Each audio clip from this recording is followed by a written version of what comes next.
Bonjour à toutes et à tous, je suis ravie de vous retrouver pour cette nouvelle vidéo. Alors ça y est, on y est. L'été est là, il fait chaud, il fait beau et ça intensifie tout.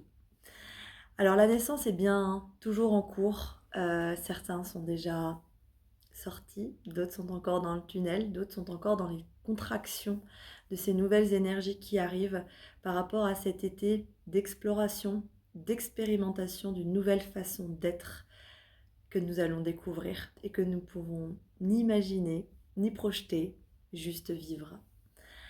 Alors dans ce passage qui continue, l'extérieur effectivement peut nous ouvrir en fait à des sources de peur, d'angoisse. On voit à quel point certaines choses peuvent être agressives, violentes, perturbantes, déstabilisantes. C'est pas agréable. Et tout est là dans cette recherche de l'équilibre perpétuel. Parfois, on peut avoir l'envie en fait de se mettre dans une grotte et de se dire: «Ouh là là, je vais me cacher, ça va passer». Et en même temps, eh bien, des fois même dans sa grotte, l'extérieur vient nous chercher, parfois avec délicatesse, parfois un petit peu moins, pour nous montrer qu'en fait, on n'a pas à se cacher. On n'a pas à se cacher, on a à être dans cet univers qui peut être justement à la fois chaotique, mais dans lequel il y a aussi des belles choses. Et cet équilibre n'est pas toujours simple à trouver. Actuellement, pour ceux et celles qui ont déjà entamé cette ouverture de conscience à cette partie plus subtile de l'être, eh bien, ce côté matériel, ce côté matière, ce côté animal peut paraître dur, raide, parce que souvent, l'ouverture vers cette spiritualité, si on pose ce mot-là un peu plus générique, c'est fait aussi dans une forme de, alors des fois de réponse à l'âme, bien évidemment, sur le chemin, mais parfois aussi en forme de fuite. Ah, ça a l'air tellement plus léger ces énergies, ça a l'air tellement plus facile, le monde des fées, des dragons, des lutins, des anges, c'est tellement plus simple, parce que ça fait partie de nous. Alors souvent, c'est une partie de nous qu'on avait oubliée depuis longtemps, donc les retrouvailles sont belles et magnifiques. Mais aujourd'hui, l'invisible nous invite aussi à prendre conscience que la matière est tout aussi belle, est tout aussi joyeuse, est tout aussi festive, et tout aussi drôle, au-delà des apparences. Encore une fois, on est invité à aller reconnaître ces parts de nous qui souffrent encore, qui sont encore dans cette partie bête blessée, l'animal blessé. Le fait d'être un humain est moins intéressant que d'être un ange, alors que non, si nous sommes là, c'est qu'il y a bien une raison. Et là, la vie nous invite justement à trouver cet équilibre entre l'ombre et la lumière, entre notre grotte intérieure et le monde extérieur, et quoi de mieux que de passer par le corps physique. Donc vraiment dans cet équilibre, l'invitation est aussi d'être dans la reconnaissance de nos sentiments, de nos perceptions, de nos émotions. C'est pas toujours simple, c'est vrai, parce que le monde continue d'aller parfois vite, très vite. Et malgré nous, on peut aussi réagir au-delà de ce qu'on pourrait croire et se surprendre aussi dans certaines réactions qu'on ne peut pas comprendre. Et pourtant, quand on décante, voilà, il y a un blanc, il y a un flottement en disant: mais qu'est-ce que c'est que ça? Pourquoi j'ai réagi comme ça? C'est pas moi. C'est pas moi et pourtant j'ai réagi comme ça. Et puis la décantation va permettre une grille de lecture en fait de comment est-ce qu'on en est arrivé là. Et c'est là où le temps est intéressant. Le temps est intéressant pour permettre de voir justement ce qui était encore caché il y a encore quelques temps et qui là peut nous sauter aux yeux comme une évidence. Et la communication devient du coup un outil merveilleux pour pouvoir justement guérir ce passé parfois blessé, mais aussi merveilleux, pour pouvoir aussi aller de l'avant et encore une fois se reconnaître dans sa beauté et dans la beauté du chemin qu'on est en train d'effectuer, peu importe où nous en sommes, peu importe où nous jugeons où nous en sommes, parce qu'il y a aussi beaucoup de jugement qui peut être très très dur avec soi. La famille, la famille est une source justement de reconnaissance. Alors la famille est un mot multidimensionnel. Il y a notre famille de chair, de sang, il y a notre famille des étoiles, il y a les familles d'âmes, les âmes sœurs. Tout ça, en fait, sur tous les plans, ça travaille pour justement aller vers une unification de qui on est aujourd'hui, pour cet accouchement dans cette unité beaucoup plus cohérente avec l'être que nous sommes devenus. Et cet être ne peut pas être une répétition du passé. Donc tout ce qui entrave la connexion entre notre être, notre soi profond, la vibration innée de notre âme et nos actes et la cohérence avec les énergies qui sont en train de se mettre en place sur Terre depuis déjà quelques temps et qui sont déjà établies pour beaucoup, eh bien ça ne peut plus rester. D'où le fait que justement les choses nous sautent aux yeux et ne sont plus possibles, ne sont plus jouables. Alors parfois on se fera avoir et on partira dans des colères, dans de la tristesse. Et puis il y a des moments où on se rendra juste compte qu'il faut laisser faire et se dire mais ça ne m'atteint plus. Et c'est pas quelque chose de mental, ce n'est pas un entraînement mental à se dire non, non, il n'y a plus rien qui me touche, je suis quelqu'un de zen. Non, non, non, il y a des choses qui nous touchent et on a le droit d'être touché. On a le droit d'être touché parce que c'est là où vont se révéler justement ces émotions, ces clés, peut-être ces blessures de famille justement.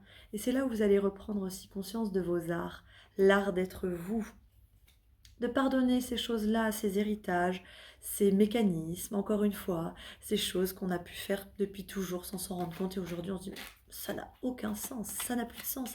Et c'est normal. Et l'idée n'est pas de regretter le passé. Pendant le passé, c'était juste. Aujourd'hui, ça ne l'est plus. Et c'est, entre guillemets, aussi simple que ça. Alors, qu'est-ce qu'il y a? Ouais, ben voilà. On est toujours dans l'alchimie, la carte est venue à l'envers, donc on est toujours dans cette alchimie invisible. C'est ça aussi qui peut être déroutant. On peut avoir encore plus cette sensation de perte de repère. Pour être totalement transparente, il y a encore quelques jours, moi je ne savais plus vraiment où j'habitais. J'étais alors, je ne sais plus où sont mes priorités. Et là, stop. La meilleure façon de pouvoir revenir à cet équilibre, cette clairvoyance de ce qui est juste pour soi d'abord, c'est bel et bien de faire des stops. Des stops. Il y a encore beaucoup qui, euh, qui sont dans cette lutte acharnée d'un objectif à atteindre. Mon objectif, c'est ça, qu'il soit matériel, vibratoire, émotionnel.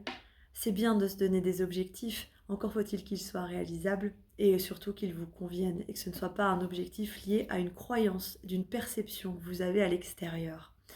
Et c'est là où des fois ça peut faire mal parce qu'on entreprend énormément de choses, on travaille sur soi, on investit, etc. etc. Et on a l'impression que on récolte rien. Ce schéma est en train de mourir. Ce schéma est en train de mourir, qu'on le veuille ou pas, qu'on me dit. C'est déjà le cas. Ça va automatiquement impacter votre manière de voir le monde, votre manière de consommer, votre manière d'utiliser votre énergie, d'utiliser vos capacités, quelles qu'elles soient en fait. Peu importe l'activité par exemple professionnelle que vous avez, ça va être aussi tout ce qui est régulation par rapport à tout ce que vous offrez aux gens à l'extérieur. Tout ça c'est en train de mourir parce que la dévotion, l'extrême dévotion qui va même jusqu'au sacrifice, ce n'est plus possible. Et qui dit sacrifice dit mort. Effectivement, on va dans ce sens-là, mais dans une mort symbolique, pour revenir à un juste équilibre encore une fois. Ouais. Parce qu'on dit, voilà, on dit que ces sacrifices sont liés à une dépendance encore. Une dépendance de si je donne tout, je recevrai tout. Mais si vous donnez tout, au-delà de vos limites et au-delà du respect que vous avez pour vous-même, ça ne fonctionne plus. Le fait de rééquilibrer ça, ça peut être déstabilisant, ça peut créer des situations parfois indélicates, parfois difficiles émotionnellement, parce qu'on a l'impression qu'on nous arrache notre doudou, là, notre doudou qui n'est plus qu'un lambeau de tissu, alors qu'en fait, il nous faisait plus de bien. Et quand ça va se passer, ensuite, une force réémergera, une nouvelle force et surtout une nouvelle conscience qui va alimenter plus de souplesse vis-à-vis de soi, plus de douceur, elle est à l'envers, de la douceur à l'intérieur, donc toutes les pensées qu'on a vis-à-vis de soi, toutes ces fameuses pensées, je suis pas assez belle, je suis pas assez beau, je suis pas assez intelligent, je suis pas assez fort, de toute façon on m'a toujours dit ça, et tatati, tatata, stop, on va mettre la lumière dessus, on met la lumière dessus et ça va vraiment permettre déjà d'aller balayer des peurs qui sont encore cachées, de pouvoir continuer ce processus de reconnaissance de soi, d'apprendre à dire non, même si tout pourrait être un oui, mais là, il y a des ressentis, il y a des intuitions qui vont nous permettre d'aller voir au-delà des illusions, de dire stop avant qu'il ne soit trop tard. Là où avant, en fait, voilà, si l'autre il veut ça, je vais lui donner, je vais lui donner, je vais lui donner, et hop, je me fais intruser, et hop, j'ai l'impression qu'on me roule dessus, on ne me respecte pas. Là, il y aura des stops. Effectivement, peut-être qu'en face, on ne comprendra pas, il y aura peut-être des révoltes, peut-être des injustices, mais encore une fois, le temps aidera. Laissez le temps opérer, respectez-vous et avancez. Vous verrez, vous ne perdrez pas tous les gens que vous aimez, vous ne perdrez pas tout ce que vous avez construit. Mais il y aura de l'élagage, on me dit, il y aura de la rénovation dans vos fondamentaux pour plus de justesse, plus d'équilibre et enfin vraiment accueillir ce que vous souhaitez vivre. Vous voyez, on parle encore une fois d'inconnu. Les choses qui vont se mettre en place dans votre vie et qui peut-être sont déjà mises en place aussi, sont des choses que vous ne soupçonnez pas. Ouais, on parle d'inconnu dans l'incarnation, vous voyez. Donc c'est des choses que vous n'avez même jamais rencontrées. Actuellement, je rencontre beaucoup de personnes qui ont une forme de sentiment d'être blasés, comme s'ils avaient déjà tout vu dans leur vie, comme si, voilà, même si il y a un peu de magie dans l'air, etc., il y a plus d'émerveillement, il n'y a plus cette, euh, cette paillette qui va faire waouh, c'est génial. Et c'est là où, en fait, dans cette mort symbolique et cette renaissance, cette naissance qu'on est en train de vivre, bien vu que ça vient de nous, nous sommes notre propre baguette magique, le fait de remettre de la force à l'intérieur, en cohérence avec qui on est, avec nos qualités, nos rêves, notre magie intérieure, eh bien, on va pouvoir réactiver notre créativité sans forcément que ça passe par l'action. Réactiver des mémoires enfouies. Et les mémoires ne sont pas que des héritages lourds à nettoyer et à porter, je l'ai déjà dit, mais je le répète, ça peut être aussi des super cadeaux. Effectivement, quand on nettoie des mémoires au sein de la famille, eh bien les ancêtres réouvrent le robinet et tout ce que eux ont déjà capitalisé en termes de clés par rapport à l'époque qu'on vit actuellement, eh bien ça va pouvoir couler à travers nous d'une manière extrêmement fluide. Et c'est là où vous n'êtes pas dépendant de cette lignée et de cet héritage, mais vous allez reprendre votre pouvoir, être à l'écoute de vous-même, dans la confiance, parce que ça s'ancre. Les ancêtres, c'est à la fois nos racines, notre chakra racine, mais aussi les étoiles, puisqu'ils ne sont plus forcément là. Et donc, il y a cette alchimie qui va se présenter. Actuellement, il y a aussi des yo-yo, c'est-à-dire qu'on a à la fois des éveils qui nous font repartir un peu plus vers le ciel, et puis après, on a des événements qui vont nous faire redescendre dans la matière. Et souvent, ils sont un peu violents, des accidents, des blessures, des engueulades, des lettres de l'administration qui vont venir nous chercher sur des sommes d'argent, etc., etc.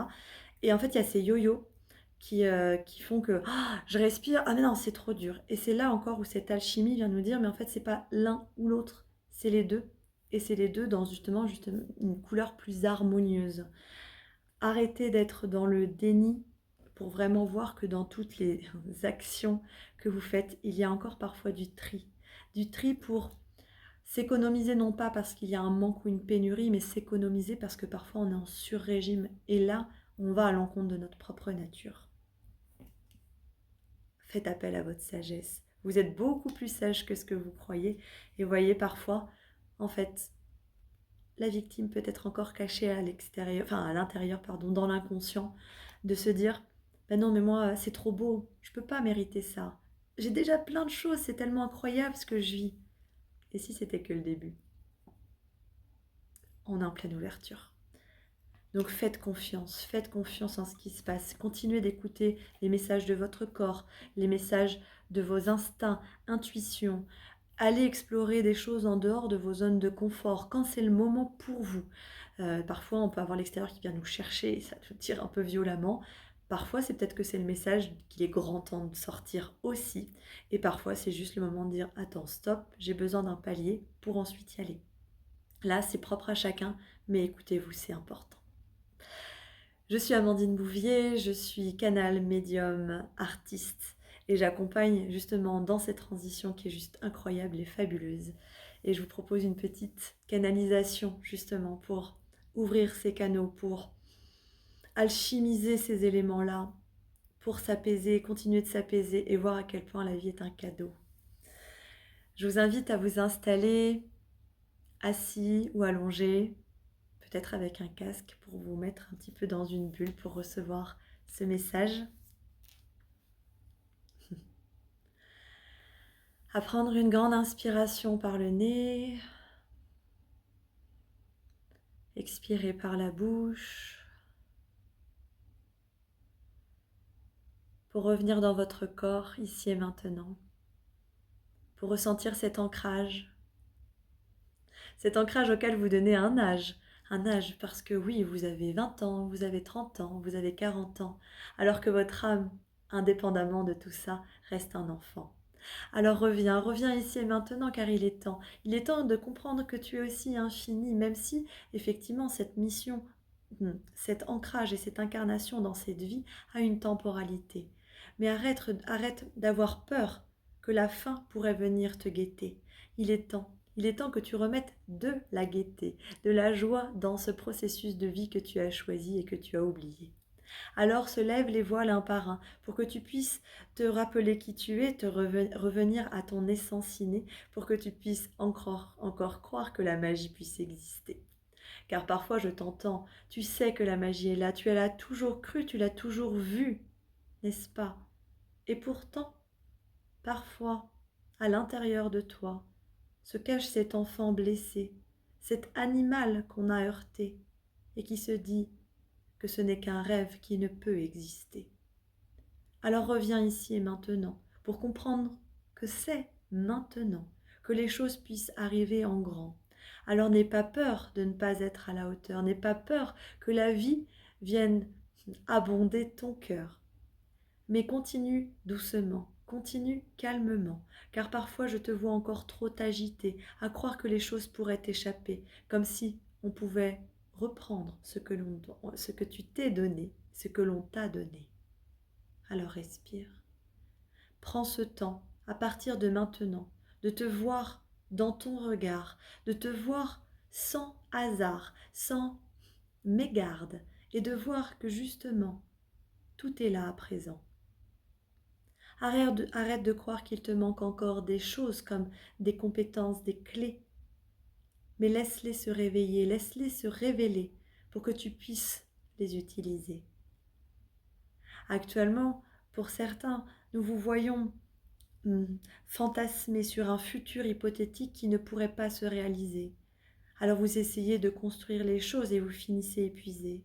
Pour certains, il y a cette boulimie d'informations qui, pour pouvoir continuer d'avancer, est nécessaire, mais vous finissez par saturer à ne plus savoir quoi faire.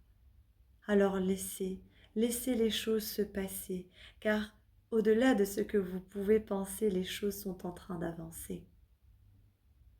Alors continuez d'apprendre à vous regarder, continuez d'apprendre à vous expérimenter dans des choses qui vous ont toujours amusé. Alors respirez. Certaines révélations sacrées sont sur le point d'arriver.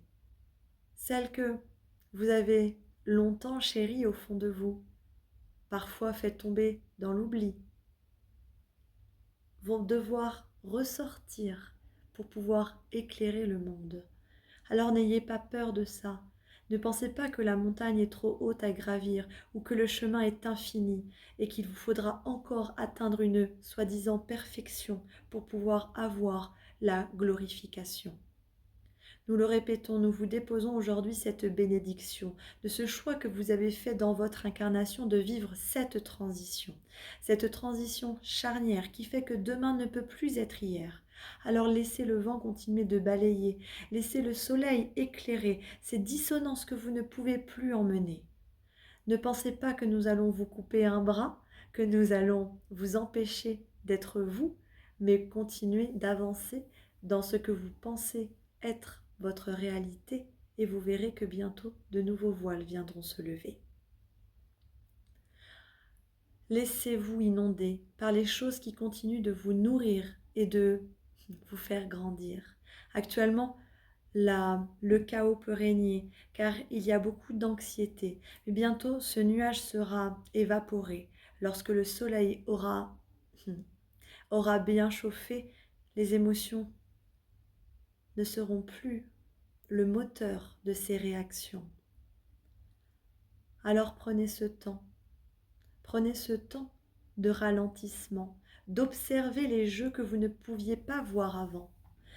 Prenez le temps d'observer sur le théâtre de la vie ce qui se joue ici.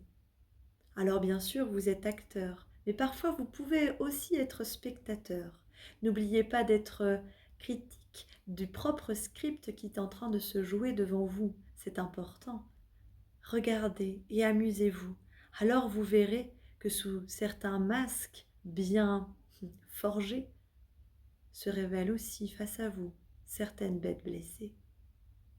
Alors la compassion viendra vous inonder, la tolérance viendra vous éclairer, car vous comprendrez qu'en face de vous, peu importe le rôle, le nom, l'étiquette, il y a une personne qui apprend à avancer comme il peut. Il n'y aura personne à sauver, vous commencez à le comprendre et à vous délester de ce poids qui vous a souvent enfoncé, pour enfin pouvoir vous révéler en étant simplement qui vous êtes, et c'est déjà bien assez. Alors, aujourd'hui, au nom de cette légèreté, au nom de cette valse qui continue d'être jouée, prenez ce temps de vous amuser, prenez ce temps de vous retrouver, acceptez les mains tendues, acceptez les invitations, et vous verrez, il y aura encore de belles révélations. Nous le répéterons encore une fois, la magie ne fait que commencer et elle se passe déjà dans ta voix. Respire.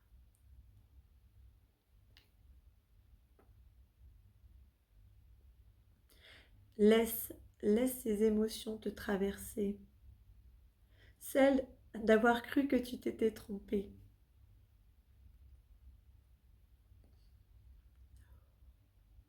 Respire.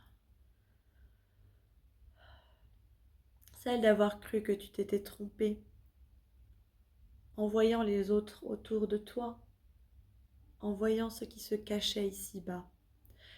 Ta clairvoyance, ta clarté dans tes perceptions sont en train de se révéler au-delà de ce que tu pourrais imaginer. Pas besoin de formation ou d'évaluation pour savoir qui tu es. Alors aujourd'hui, tourne cette perception fine vers toi, à l'intérieur de toi. N'aie pas honte de ce qui sommeille encore au fond de toi, car il y a bien des choses que tu ignores encore, et cela a le parfum de trésor. Respire. Alors crois en toi, crois en cela, crois en cette voie, crois que tout commence maintenant et ici-bas. Alors oui, peut-être qu'il y aura encore quelques larmes, mais tu verras, elles finiront par moins être abondantes, car tu ne seras plus dépendant. Tu comprendras que tu peux être toi, sans béquille, sans faire valoir, tu vois, et cela te libérera.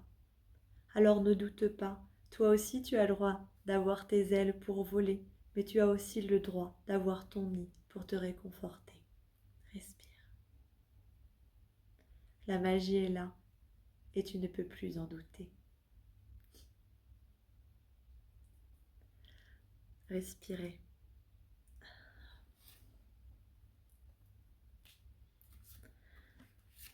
On est vraiment en train de faire cette alchimie de l'humain divinement incarné. Et pour ceci, pour conclure ce petit message, j'ai choisi l'oracle de la sagesse divine des animaux. Et c'est le gorille qui vient, le gorille qui ressemble aussi tant à l'humain, sous bien des choses. Et c'est la carte numéro 1. On revient au 1, à l'unité, au premier pas, au démarrage. La paix. Chercher ou négocier la paix est une position de force et non de faiblesse. Choisissez la paix plutôt que la guerre. Les vrais leaders donnent l'exemple. La plus grande force est la retenue. Ne jugez pas un livre à sa couverture. C'est magnifique, c'est exactement le résumé de cette canalisation et de ce message. Ne vous faites plus leurrer par les apparences. Vous verrez avec votre instinct justement animal, vous percevrez les illusions, les mensonges, les manipulations. Et soit vous rentrerez en révolte et vous vous fatiguerez, soit vous ne les alimenterez plus tout simplement parce qu'il n'y aura plus de cohérence pour vous. Et là s'ouvrira un nouveau champ d'espace à côté, plus en cohérence avec vous. La magie du gorille. Tout le monde a entendu parler de King Kong. Aussi, l'idée que la magie des gorilles puisse encourager la paix et la sociabilité peut paraître plus qu'étonnante. Nous connaissons l'immense force physique des gorilles. Cependant, ils l'utilisent avec une retenue extraordinaire. Lorsque vous devez faire preuve de la même retenue ou être le pacificateur dans une situation donnée, faites appel à la magie des gorilles pour vous aider. Et alors je vais vous montrer la carte parce qu'elle est juste fabuleuse. C'est un gorille qu'on pourrait appeler aussi un guerrier parce qu'il a une lance qui est dans les nuages et qui voit la terre. Aujourd'hui, on n'est plus à l'appel des guerriers de lumière, on est sur les pacificateurs. Le guerrier a ramassé ses armes, ça ne veut pas dire que lorsque il se sent agressé ou il se sent violenté, il ne peut pas dire non, il ne peut pas dire stop. Mais aujourd'hui, on fait appel à la sagesse de la douceur, à la sagesse de la clairvoyance. Et le fait d'arrêter d'alimenter des conflits, d'arrêter d'alimenter ce qui ne nous parle pas, eh bien en fait finalement, nous arrêtons de les alimenter et quelque chose qui n'est plus alimenté finit par mourir. On revient sur les mots-clés de la guidance de tout à l'heure. Je vous souhaite une bonne décantation, une bonne clairvoyance des situations et des moments que vous vivez actuellement et surtout de magnifiques révélations. Je vous dis à très bientôt avec un immense plaisir. Belle journée.